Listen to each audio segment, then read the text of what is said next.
Thank you, Vivek. Good. He working with Elon on efficiency. They're working on efficiency, among other things, and they're going to be saving a lot of money and making our country stronger and better. And they'll be coming out with individual reports, but a big one toward the end. And you put those two together, it's going to be really great. That's President-elect Trump speaking at Mar-a-Lago last night, praising Elon Musk and Vivek Ramaswamy's plans to cut government spending and waste. Musk and Ramaswamy will be heading the Department of Government Efficiency, which is now using X to hire employees. The agency says it is looking for, quote, super high IQ small government revolutionaries willing to work 80-plus hours a week on unglamorous cost cutting. And there will be zero compensation. Joining me now is 8 VC managing partner and Palantir co-founder Joe Lonsdale. Joe, great to see you. Thank you so much for being here. How do you like that post from Elon? That's not such a great sales pitch. Work 80 hours, no pay. It sounds like he wants the type of people that have built the greatest companies in Silicon Valley to come jump in. And you know, Maria, I'm just friends with these guys helping out on the side, and I've gotten hundreds of notes from people. How can I help? How can I? I mean, this is an exciting time in our history. We love it. We love it. I love that. This is, you know, America should be growing. Our economy should be growing at twice the rate it is. And like so many of us for years, for decades, have seen this sclerotic bureaucracy, this fourth branch of government that's permanently in charge of our country, and wish someone could do something about it. So this is a huge opportunity. It sure is. And thank you as a business person and an investor for pitching in here. It's great to see Elon Musk and Vivek Ramaswamy and yourself and others really pitch in here, very patriotic to try to help get things better in government. Now, you were with Musk and Ramaswamy in Palm Beach this week. How did that go? Tell us about it. What have you learned about their roles and what they're about to take on?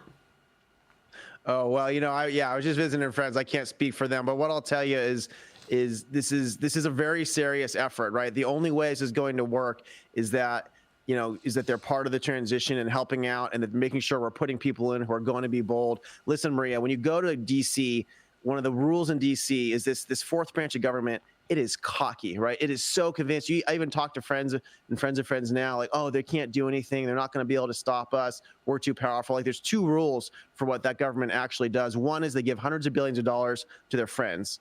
And two is they protect themselves. They have not only most of the Democratic Party, but also a lot of Republicans that for decades have protected the special interests of these bureaucrats. And these bureaucrats, they're convinced nothing can be done to them. And I think there's going to be so much happening at once. There's going to be so many regulations they're going after to get rid of. And there's going to be so much waste and so many people, so many things that shouldn't be there. And they're not doing it to attack these people. I think they actually want to be the energies. We want to be very generous to the people, but we need to get rid of this waste. And there's a lot of smart people coming to do that. And I'm very excited about it. Well, I mean, look, this is the first time in a long time we've actually seen the administration, a leader, the president, incoming president, have a growth strategy. OK, for the last 4 years, growth was not a priority. Right. And now it's a priority. So that is very optimistic because it tells you that, yeah, if growth is a priority, we're going to see real growth. Trump has been filling more key cabinet positions. Yeah, go ahead. I mean, the only way you can actually do this, remember, is with extreme boldness. Right. I think people don't understand, like, this has to be, it's a form of a war. Like, the people, all these departments in D.C., they're set up to defend themselves. And they assume that people are going to come in, they're kind of going to get along. Maybe people will try to move around a few percent on the margin, but they assume no one's going to ever really be able to change them or take them over. And so I think what's going to surprise people is, and if you see this with the picks from this transition, with the picks from President Trump, like, they are ready to be bold, right? You look at the new SecDef, and you have someone who's young, who's smart, who's a warrior, and who's not going to be pushed around, and who's been willing to speak up and say what's broken, say what we have to get rid of, and rethink things from scratch. And you see a lot of these different picks. I think you're really picking people who are bold and who are ready to go to war for our country and actually change things. And, you know, in some ways, you say, Maria, you know, it really is like a sort of new founding in some ways for what we're doing here, for how the government's going to work if they get it right. Yeah, and I think that's partly why Trump's detractors are afraid of him. OK, because he's going to come up and break some stuff and, you know, start again. And they want the status quo. They're afraid of losing their grip on power. Trump has been filling more key cabinet positions. He's tapped Robert F. Kennedy Jr. for Health and Human Services Secretary, Matt Gaetz for Attorney General, Marco Rubio for Secretary of State, Pete Hegseth, Secretary of Defense. Some of these are real non-traditional names, and that's the point. Tell us your thoughts on his cabinet pick so far.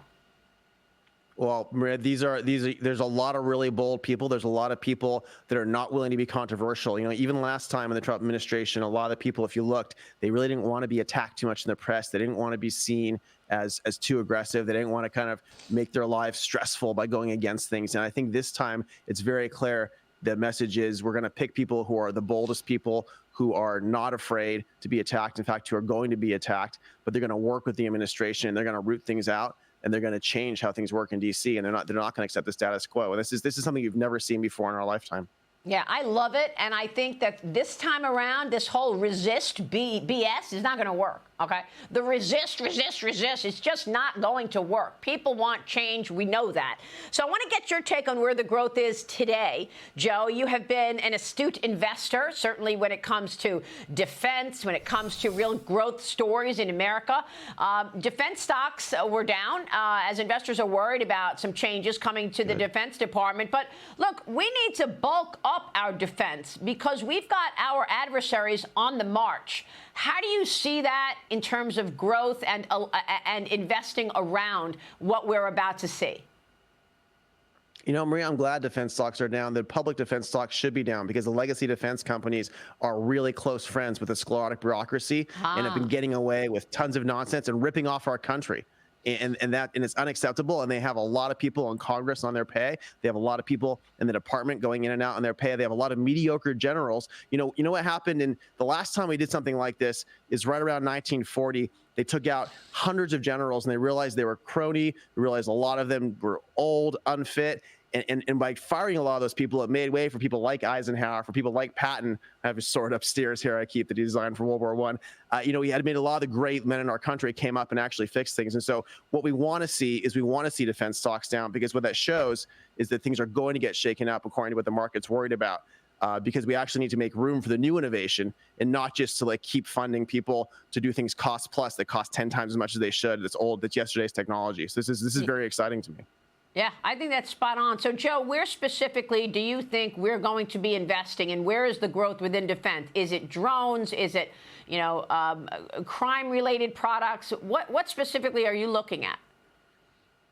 You know, what we're looking at is all sorts of new. What's really going to be the biggest difference is you're going to have 5 or 10 new primes in this country. You're going to have the same type of people Elon Musk and Vivek are asking to come work 80 hours a week and work on Doge with high IQs. It's those sort of people with that background who are building the top new companies, whether it's Anduril, whether it's Saronic, whether it's Epirus, whether it's a handful of others. And so you have a bunch of competitors that are a whole new type of the very, very best and brightest from our innovation world that are coming and that are growing quickly. And what are the technologies? Yeah, it's swarms of autonomous drones, swarms of autonomous vehicles on the land and on the water. It's new types of much cheaper missiles. It's new types of electromagnetic defense. It's new types of electronic warfare. But what it really is, Maria, is it's the best and brightest from the young generation, partnering with the top technologies in the U.S., combining them with advances from Silicon Valley, and applying them in ways that terrify our enemies. And you see a handful of these companies, and they're mostly private right now, and they're going to break through, and they're going to end up being the key way that we deter the bad guys.